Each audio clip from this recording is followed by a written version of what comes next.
2001 with a two-berth caravan and took the first year's hay crop.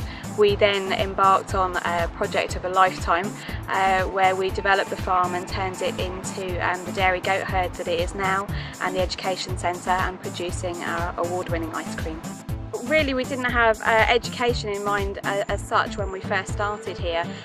It was more part of the progressive journey, and when we moved here I was a supply teacher in the local area and local schools. I then went on to have a full-time teaching post. By about September 2005 we realised that we needed me here on the farm and my input on the farm more than the salary from the teaching. So I came back to the farm with the sort of ambition and the desire to culminate all the different training and facilities that we have here to be able to develop into what we now are as a care farm and the education centre. The education work ranges from the early years visits that we have and all of the visits to the educational access programs, through to our day-to-day clients and students who access us through health and social care and education within the local area, the local schools, special schools, etc.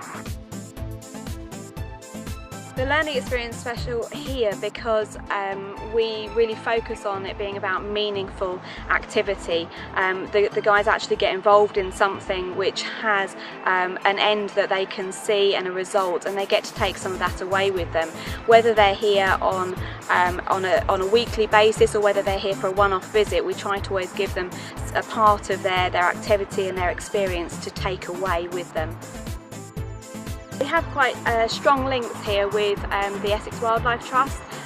They come in and work with our visitors here at the centre, and we do different areas of project work, whether that be working sort of with the wildlife in the clearing projects that we've done here, building the bug hotels, actually building nest boxes and bird feeders which we then distribute around the site.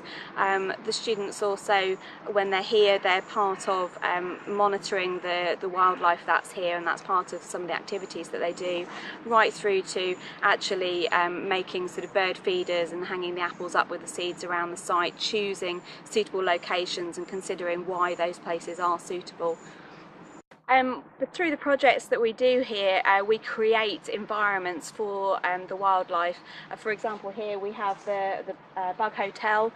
We have an area of woodland that's behind you here, which is a cleared area which is specifically for the clients to be able to come and see what we do and listen and feel it, but it's also an area where we've considered in great depth where the wildlife will go, and to be able to facilitate the two together alongside each other.